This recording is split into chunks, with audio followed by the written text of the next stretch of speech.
Бул өзүнүн тарыхый маңызы жагынан кыргыз элинин кылымдар бою эңсеген, тилеген,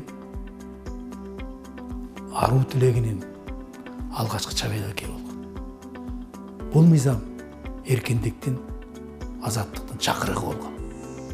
Ушул мыйзам кабыл алынгандан кийин, 2 жылдан кийин биз өз алынча өлкө катарында зор багыт колубузга тийди.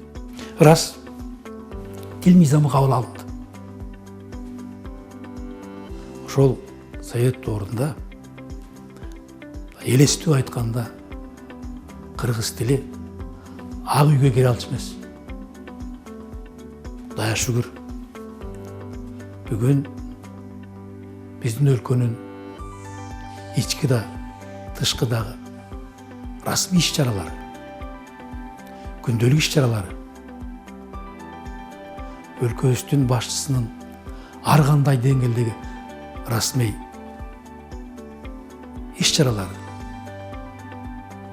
жогорку кеңештикке да, өкмөттүккө да, мамлекеттикте да жүрүп атат. Өлкөнүн президенти, жогорку кеңештин төрагасы, өкмөт башчысы бул багытта жалпы журтубузга үлгү көрсөтүп, ар кандай деңгээлдеги иш-чараларды мамлекетте жүргүзүп жатышат.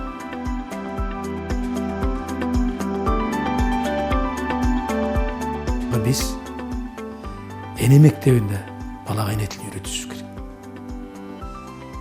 Тили кыргызча чыгыш керек.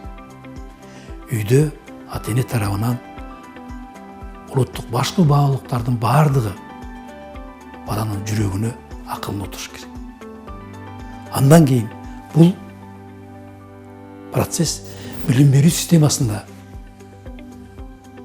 билим берүүнүн стандарттарына ылайык улантылыш керек. Мамлекеттик кызмат чөйрөсүндө кыргыз тилинин кадамы, арымы күн сайын, ай сайын, жыл сайын артып баратат. Ошондуктан буга жаңы күч, жаңы дем бере беришибиз керек. Тилдин ээси эл, демек баарыбыз бир жакадан баш бир жерден кол чыгарып, бул ишке салымыбызды кошушубуз керек.